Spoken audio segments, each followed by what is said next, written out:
300 millions de dollars pour rendre vos villes plus sûres, voilà ce qu'on vous vend. Sauf qu'il y a un détail qu'on ne vous a pas dit. Ce détail, il est enterré dans les petites lignes d'un programme du ministère de la Justice américain. Et il change complètement la nature du cadeau, parce que ce n'est pas vraiment un cadeau. Le maire d'une ville de taille moyenne dans l'Alabama vient de refuser cet argent et sa raison va vous glacer le sang une fois que vous aurez compris ce qu'elle révèle. Donald Trump promet de la sécurité. Mais derrière cette promesse, il y a un mécanisme bien plus large, un mécanisme qui touche à la fois vos rues, vos tribunaux et la composition même de qui a le droit de rester dans ce pays. C'est pas juste une histoire de subvention policière. C'est un problème de contrôle politique déguisé en politique de sécurité publique. Et pour le comprendre, il faut suivre deux fils en même temps. Le premier, c'est l'argent qu'on propose aux villes et ce qu'il faut accepter en échange. Le deuxième, c'est ce qui se passe en ce moment même dans des salles d'audience où des centaines de personnes sont convoquées à la même heure, le même jour, devant un seul juge. Deux fils, une seule logique derrière. Restez, parce que la récompense arrive vite. Dans une minute, vous allez comprendre pourquoi un maire républicain d'une ville confronté à un vrai problème de criminalité a dit non à 300 millions de dollars. Alors commençons par l'argent. Le ministère de la Justice a lancé ce qu'il appelle le Model Cities Policing Initiative, l'initiative des villes modèles. Entre 2 et 4 villes de taille moyenne, celles qui dépassent 100 000 habitants, vont se partager jusqu'à 300 millions de dollars sur 3 ans, financées par la grande loi budgétaire de l'administration votée l'an dernier. Sur le papier, ça ressemble à une bouée de sauvetage pour des services municipaux à sec. En vrai, c'est un contrat, et les clauses de ce contrat ne parlent presque pas de criminalité. Pour toucher l'argent, une ville doit d'abord coopérer directement avec les opérations fédérales d'immigration en répondant systématiquement aux demandes de détention et d'expulsion. Elle doit ensuite adopter des interdictions strictes contre le camping urbain, le squat et le fait de traîner dans l'espace public, tout en abandonnant les modèles d'aide au logement d'abord, ceux que la recherche en santé publique considère pourtant comme les plus efficaces. Et puis, il y a la clause qui change tout. Si la criminalité violente augmente ou si des troubles civils éclatent, la ville peut être obligée de rembourser des millions de dollars déjà dépensés. Attendez, prenez 2 secondes pour mesurer ce que ça veut dire. Une ville accepte l'argent pour lutter contre la criminalité. Et si la criminalité, malgré tout, augmente quand même, cette même ville doit rendre le chèque. C'est pas une subvention, c'est un pari forcé où le gouvernement fédéral garde toutes les cartes et où la ville porte tout le risque. Les modèles explicitement cités dans le programme, ce sont Washington et Memphis, 2 villes où les véhicules blindés et la garde nationale font désormais partie du paysage quotidien. À Memphis, la force fédérale a continué ses opérations malgré 4 morts liées à des interventions policières depuis son lancement et malgré des manifestations répétées. Voilà le modèle qu'on propose aux autres villes du pays. Pas une réduction du crime mesuré et documenté, une présence militarisée, jugée à ses résultats visuels plutôt qu'à ses résultats réels. Face à ça, des maires à travers le pays ont commencé à faire leurs calculs. Stephen Reed, le maire de Montgomery en Alabama, a publiquement renoncé à déposer une demande. Sa phrase mérite d'être entendue en entier parce qu'elle vient d'un élu qui gère une ville confrontée à un vrai problème de criminalité, pas d'un maire d'une métropole progressiste éloignée du sujet. Il a dit en substance que c'était pas le modèle qu'il recherchait, que tout le monde veut une solution rapide et que personne ne veut investir dans la cause profonde du problème. Un maire qui a besoin d'aide policière refuse 300 millions de dollars. Réfléchissez à ce que ça implique sur la nature réelle de l'offre. Bon, à ce stade, on pourrait se dire que c'est juste une question d'argent mal négocié, un désaccord budgétaire classique entre Washington et une municipalité. Un différend administratif, rien de plus, sauf que non, parce que la façon dont ces subventions sont attribuées casse une règle vieille de plusieurs décennies dans le fonctionnement des aides fédérales à la police. Traditionnellement, les subventions d'assistance aux forces de l'ordre sont distribuées par un processus d'évaluation par les pairs non partisans, où des experts en politique criminelle jugent les dossiers sur des critères techniques. Ici, non. Ces subventions villes modèles sont évaluées directement par des nommés politiques à l'intérieur du ministère de la Justice. Ce n'est plus de la coopération communautaire. C'est du clientélisme fédéral où l'argent public sert de levier pour imposer une ligne idéologique précise aux villes qui en ont le plus besoin. Et voilà où ça devient intéressant. Ce basculement du financement technique vers le financement politique, c'est pas un accident de gestion, c'est une méthode. La même administration qui promet de restaurer l'ordre choisi, dossier par dossier, qui mérite l'aide fédérale selon des critères qui n'ont plus grand-chose à voir avec la sécurité publique elle-même. Voici la phrase qui résume tout ce premier fil. Quand une subvention pour la sécurité peut vous forcer à rembourser l'argent si le crime continue, ce n'est plus de l'aide, c'est un piège budgétaire habillé en générosité. Et ce premier fil n'est encore rien comparé à ce qui suit. Parce que pendant que les projecteurs restent braqués sur les rues et les subventions policières, un second processus, presque invisible, avance en parallèle à l'intérieur des tribunaux et des agences de régulation. C'est le démantèlement accéléré des protections légales pour des centaines de milliers de résidents, une opération guidée depuis la Maison-Blanche et exécutée par plusieurs départements fédéraux à la fois. Il faut savoir que le statut de protection temporaire, ce dispositif qu'on appelle TPS dans les dossiers officiels, existe depuis 1990, voté par le Congrès. Il donne un permis de travail et un abri légal à des personnes dont le pays d'origine a été ravagé par une catastrophe naturelle, une guerre civile ou une violence extrême. Ces personnes ne sont pas restées en marge. Elles sont devenues des fils essentiels du tissu économique américain en contribuant, cumulés, sur l'ensemble des bénéficiaires du programme, à des centaines de milliards de dollars dans des secteurs entiers comme le bâtiment, la santé et l'aide aux personnes âgées. Depuis un an, l'administration a méthodiquement retiré ses protections à des centaines de milliers de personnes, en ciblant particulièrement les ressortissants d'Haïti, de Syrie et du Soudan du Sud. En juin dernier, la Cour suprême a rendu une décision dans l'affaire Mullin contre Doe, par 6 voix contre 3, qui a annulé les blocages judiciaires, empêchant la fin de ces protections pour les Haïtiens et les Syriens. C'est un fait établi, documenté par la décision elle-même. À partir de ce moment-là, les juges fédéraux n'avaient plus les moyens légaux de retarder les révocations en masse.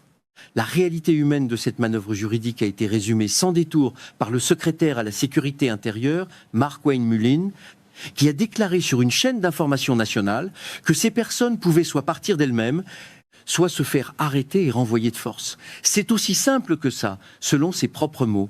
Des centaines de milliers de résidents légaux de longue date, des parents, des travailleurs, des voisins, se retrouvent du jour au lendemain, sous la menace immédiate d'une arrestation, vers des pays classés par le département d'État lui-même dans la catégorie la plus dangereuse pour les voyageurs américains. Des pays que certains d'entre eux n'ont pas revus depuis leur enfance. Ce sentiment que vous aviez, que quelque chose clochait dans la façon dont ces annonces étaient présentées comme de simples ajustements administratifs, il était juste. Soyons honnêtes 2 secondes sur le meilleur argument en face. Parce qu'il existe, et il faut lui reconnaître une vraie cohérence. L'argument le plus solide du camp adverse, c'est que le statut de protection temporaire a toujours été conçu, dans le texte de loi de 1990, comme une mesure provisoire liée à une crise précise, pas comme une voie permanente vers la résidence. Un gouvernement a le droit légal de mettre fin à une protection quand la situation dans le pays d'origine, sur le papier administratif, cesse d'être qualifiée d'urgence. Cet argument tient debout juridiquement et il faut le prendre au sérieux plutôt que de le balayer d'un revers de main. Sauf que la loi permettait justement d'apprécier ce risque avec un contrôle judiciaire indépendant et c'est précisément ce filtre-là que la décision de juin a supprimé. On n'a pas seulement changé une évaluation de risque, on a retiré l'organe chargé de vérifier que cette évaluation était honnête. Et pour des gens présents légalement depuis 15-20 ans, parfois plus, qui ont eu des enfants nés ici, qui paient des impôts ici, la différence entre provisoire et permanent a fini par s'effacer dans la vie réelle, même si elle reste nette sur le papier. Le vrai problème commence ici, parce que pendant que le TPS s'effondre à un bout du système, l'autre bout, celui des tribunaux d'immigration, a été reconfiguré pour transformer chaque dossier individuel en un chiffre dans une chaîne de production. Dans plusieurs grandes villes du pays, les audiences individuelles classiques ont été remplacées par des audiences collectives accélérées que les avocats spécialisés appellent entre eux les méga-masters. À Chicago, un seul juge d'immigration peut désormais traiter jusqu'à 185 dossiers en une seule séance, avec une moyenne mesurée autour de 122 dossiers par juge et par session sur la fin du mois de mai. Comparez ça au rythme historique du système, presque 9 fois inférieure, et vous comprenez pourquoi les salles d'audience où jusqu'à 600 personnes peuvent être convoquées à la même heure exacte tournent au chaos organisé. Regardez bien ces chiffres, parce qu'ils ne mentent pas, contrairement aux éléments de langage qu'on vous sert sur la sécurité des frontières. Entre mars et juin, le nombre d'ordonnances d'expulsion prononcées par les juges de Chicago a bondi de 120%. Et sur les dossiers traités en juin, plus de 6000 personnes, 6012 exactement selon les données compilées par des chercheurs qui suivent ces audiences, ont été expulsées par défaut, c'est-à-dire condamnées à quitter le pays, simplement parce qu'elle n'était pas physiquement présente dans la salle. En février, ce chiffre n'était que de 1267. Ce n'est pas une hausse progressive. C'est une multiplication par presque 5 en 4 mois.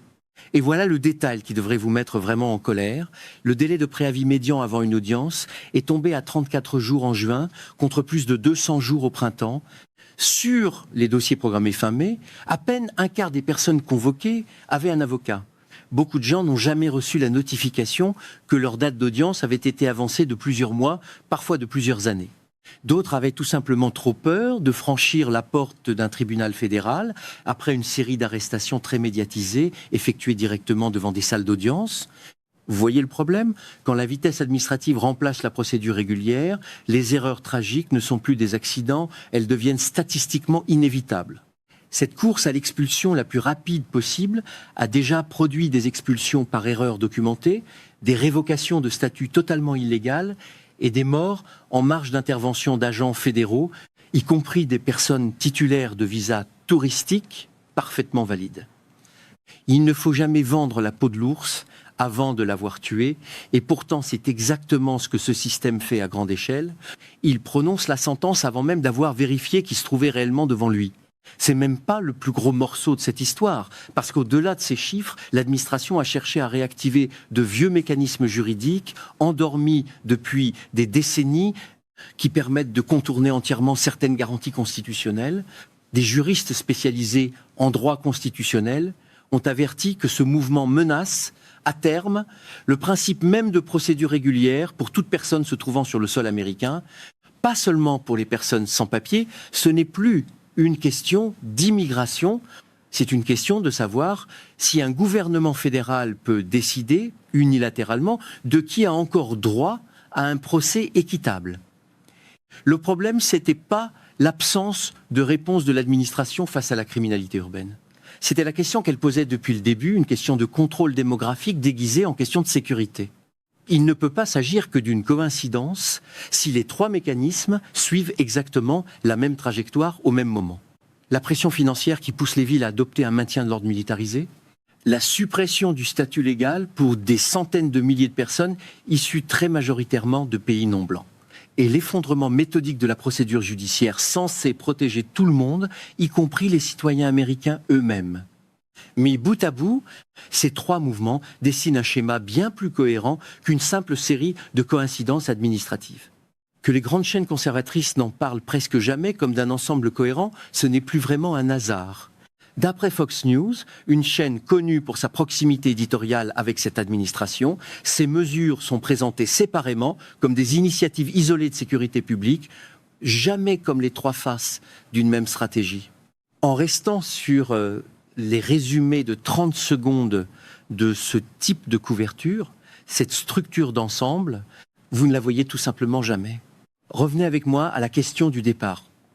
300 millions de dollars pour rendre vos villes plus sûres, disait le titre. Vous êtes venus pour une histoire de financement policier. Vous repartez avec la preuve qu'un même mécanisme traverse vos rues, vos tribunaux d'immigration et la définition même de qui a le droit de rester chez lui en Amérique. L'argument officiel, la sécurité publique pure, ne tient pas debout une fois qu'on aligne les trois fils ensemble, parce qu'aucun de ces trois mécanismes, pris séparément, ne réduit durablement la criminalité. Ils déplacent le problème, ils le rendent plus coûteux à long terme et ils ciblent systématiquement les mêmes catégories de population. Il a fait de la sécurité des rues sa promesse centrale de campagne, et ce qu'on retrouve dossier après dossier, c'est un système qui punit financièrement les villes qui n'obtiennent pas de résultats, qui expulse des gens sans même vérifier qu'ils étaient prévenus de leur propre audience, et qui érige en modèle national deux villes où des morts en marge d'opérations fédérales ont déjà été enregistrées. Ça ne trompe personne qui prend 2 minutes pour vérifier les chiffres eux-mêmes. Ce que je sentais depuis le début sur ces 2 fils, c'était vrai, et c'est même pire une fois qu'on les met bout à bout. Une vraie sécurité communautaire repose sur un logement stable, un accès aux soins de santé mentale, des opportunités économiques réelles et la confiance entre les habitants et leurs élus locaux. Remplacer ces fondations par des déploiements fédéraux militarisés, des audiences collectives expéditives et le retrait pur et simple de voisins présents depuis des décennies, ça ne rend aucune ville plus sûre. Ça la rend simplement plus froide, moins juste et fondamentalement moins libre. Ce n'est pas un accident de politique publique, c'est une méthode appliquée avec la même logique sur 3 terrains différents en même temps. Ce qui devrait nous inquiéter, ce n'est pas seulement le sort des personnes directement visées aujourd'hui.